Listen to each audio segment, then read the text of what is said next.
আপনি আমাদের কাছ থেকে যে ওয়েবসাইটটা পাইছেন সেটা সুন্দরভাবে সাজানোর পরে ঠিক এই যে এইখানে যে ওয়েবসাইটটা আপনার সামনে দেখা যাইতেছে এইটার মতো দেখতে হবে। এখন মতো আপনার ওয়েবসাইটটাকে কমপ্লিটলি সাজানোর জন্য কি প্রথম স্টেপে আপনার কি করা লাগে, এই প্রসেসটাকে আমরা বলে থাকি অনবোর্ডিং। অনবোর্ডিং প্রসেস সেটা যেই প্রসেসটা আপনার ওয়েবসাইটের প্রি সেটআপ বলতে মানে কতগুলো ক্যাটাগরি লাগবে, কয়টা ব্র্যান্ড তৈরি করতে হবে, এই জিনিসগুলো। তো এখানে দেখেন অনেকগুলো মানে অল্প কয়েকটা প্রোডাক্ট দিয়ে এই ওয়েবসাইটটা সাজানো, তারপরেও দেখেন কতটুকু স্মুথ ভাবে এই সাইটটা কিন্তু সাজানো হয়েছে।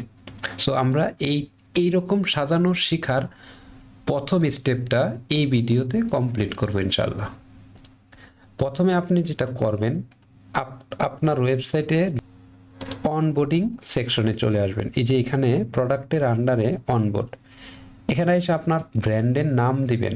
আপনি যে প্রতিষ্ঠানটা পরিচালনা করেন অথবা করবেন সেই প্রতিষ্ঠানের ব্র্যান্ডের নামটা এখানে দিবেন। এরপরে নেক্সট বাটনে যাবেন।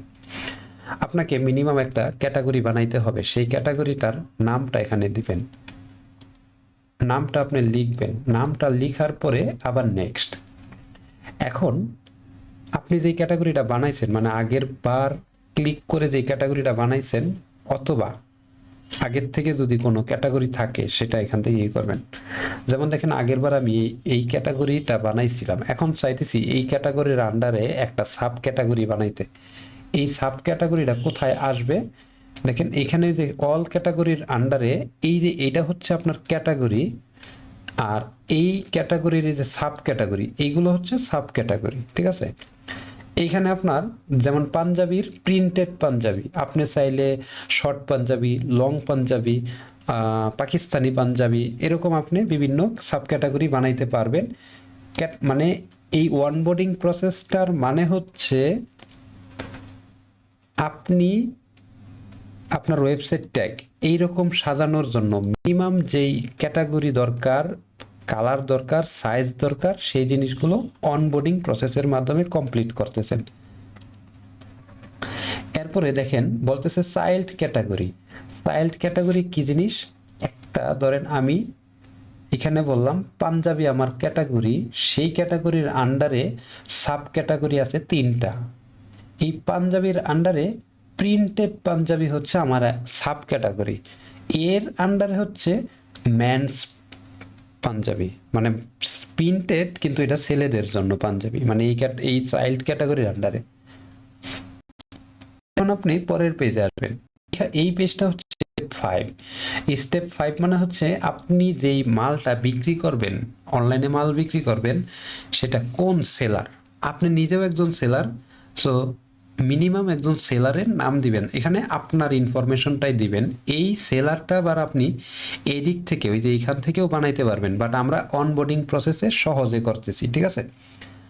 রাকিব, রাকিব হচ্ছে আপনার সেলারের নাম, অথবা এখানে আপনার নামটাও দিতে পারেন। তার ইমেলটা দিবেন, তার ফোন নাম্বার, তার সিটিটা দিবেন, সে কোন সিটিতে বসবাস করে, এবং তার অ্যাড্রেসটা দিয়ে দিবেন।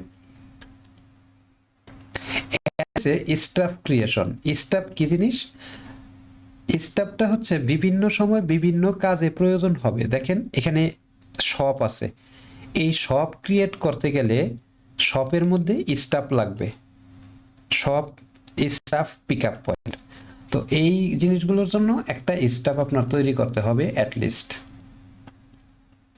ঠিক এমনি ভাবে দেখেন pick up point. Pick up point হচ্ছে স্টাফ বানাইছেন মানে আপনার শপ বানাইতে গেলে আগে স্টাফ লাগবে, তারপরে সেই স্টাফের জন্য ধরেন মাল্টিপল গোডাউন থাকে না, ওয়্যার হাউস থাকে না, সেই ওয়্যার হাউসগুলো হচ্ছে পিক আপ পয়েন্ট। কাস্টমার চাইলে আপনার পিক আপ পয়েন্টে এসেও আপনার মালটা নিতে পারবে, এটার জন্য আলাদা একটা প্যানেল আছে, ঠিক আছে।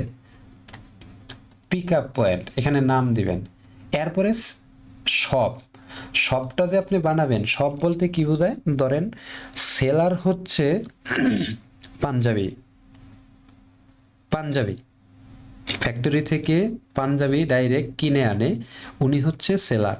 এবং এই সেলার মাল্টিপল দোকানের ভিতরে তার পাঞ্জাবিটা রাখবে, মানে শোকেস করবে।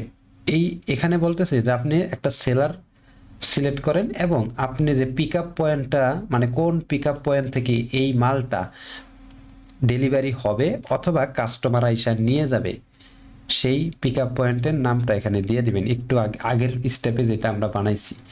এখন আমি বললাম নাম, এই পিক আপ পয়েন্ট থেকে নিবে। এখন এই শপটা, এই যে শপটা যে বানাইতেছি, এই শপটা কিন্তু এই যে এখানে দেখাবে। আমরা যখন এখানে ভিতরে ঢুকতেছি তখন দেখেন এই যে এইখানে না ডিফল্ট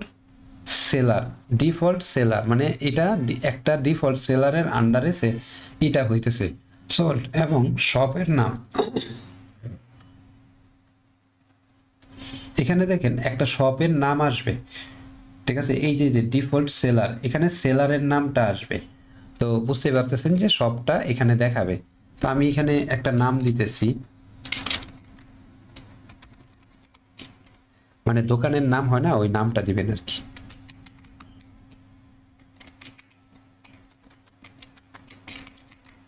আমি আপাতত এটাই দিতেছি সব নাম, আপনি আপনার মতো করে দিবেন। এখন হচ্ছে কালার ক্রিয়েশন। কালার বলতে আপনি যে প্রোডাক্টটা বানাবেন, বিক্রি করেন, সেই প্রোডাক্টের কালার সাইজ এগুলো ক্রিয়েট করতে হবে। এখানে ক্লিক করলে কালার আপনি যে মানে মন মতো করে কালার চয়েস করে দিতে পারবেন। দেন এখানে বলতেছে সাইজ। এই সাইজটা কি জিনিস, ধরেন আমি এইটা বিক্রি করব, এই 3 পিসটা বিক্রি করব, এই 3 পিসের তো একটা সাইজ আছে, তাই না? তো সেই সাইজটা হচ্ছে এইখানে, যেমন এল সাইজ, এম সাইজ, এরকম সাইজ আপনি দিবেন। এরপরে দেখেন আপনার স্টেপ মোটামুটি শেষ। এই পর্যন্ত যদি আপনি পরবর্তীতে এই পর্যন্ত শেষ করেন, তার মানে হচ্ছে আপনার স্টোর সেটআপের, মানে আপনার অনলাইন দোকানে প্রোডাক্ট আপলোড করার জন্য, ধরেন আপনি এই দোকানটা আমার কাছ থেকে নিছেন, ওয়েবসাইটটা নিছেন আমাদের কাছ থেকে,